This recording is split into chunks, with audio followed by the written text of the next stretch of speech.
Sa Olongapo City naman sa Zambales, binaha ang ilang barangay na malapit sa ilog simula pa kagabi. Lumikas na mga apektadong pamilya at may ulat on the spot si Lay Alvis. Lay? Rafi, wala pa rin humpay ang pag-uulan dito sa Olongapo City at mga karatig lugar sa Zambales.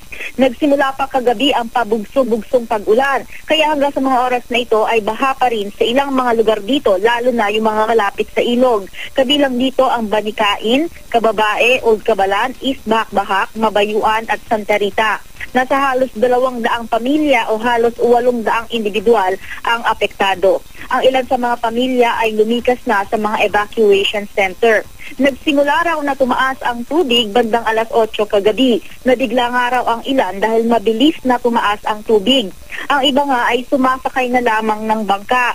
Sa Barangay Calaklan, may maliit na area raw na nag-landslide kagabi, kaya inaabisuhan din yung mga nakatira sa paanan ng bundok na lumikas muna hanggat hindi pa humihinto ang pag-uulan. Kanselado na ang klase sa lahat ng antas, pero may pasok pa sa mga opisina ng gobyerno.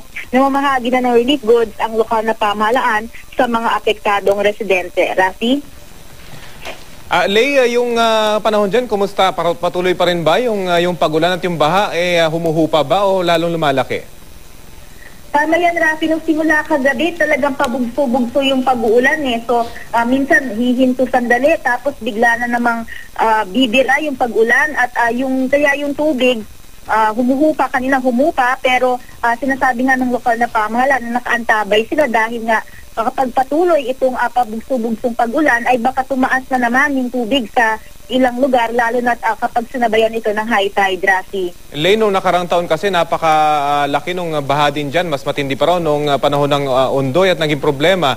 Yung mga ilog na silted na, meron bang naging improvement dun sa mga barangay na malapit sa ilog dyan sa Olongapo?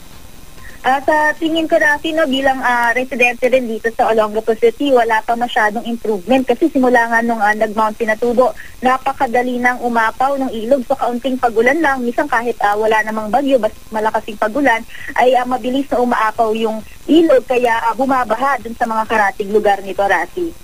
Okay, maraming salamat. Lay Alvis, ingat kayo dyan.